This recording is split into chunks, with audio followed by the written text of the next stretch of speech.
ఆయన ప్రతిసారి అందరికీ నేను చెప్పేది ఒకటే, నిరంతరం దేహభావం ఉంటే కర్మఫలం జన్మ పరంపర అవిక్షిన్నంగా ఉంటుంది.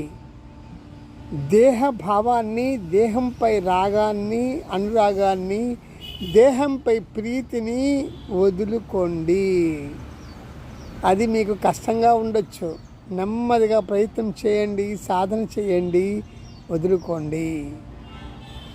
ఆ దేహ భావం వల్లే అనేక రకాలైనటువంటి ఈతి బాధలన్నీ నీకు కలుగుతున్నాయి.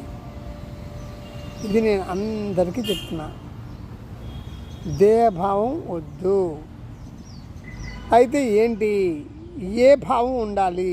నిరంతరము నేను శుద్ధ చైతన్యాన్ని, ఆత్మ అనే భావం కలిగి ఉండాలి. అది కూడా భావమే. అప్పుడు కర్మ లేదు, కర్మ ఫలం లేదు, జన్మలు లేవు. నువ్వు కర్మ చేసినా శరణాగతిగా నీ దైవానికి అర్పించేస్తావు. ఓకే, నువ్వు ఆత్మస్వరూపుడివై నిలబడినప్పుడు నువ్వు ఏమి చేసినా అది నీకు అంటదు. కాబట్టి కర్మ లేదు, కర్మ ఫలము లేదు, జన్మలు లేవు.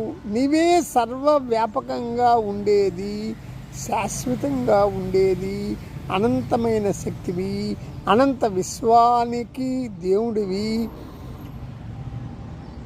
అనంతంగా ఉండే ఆత్మవై ఉంటావు. అంతే. ఇది గ్రహించిన ఆయన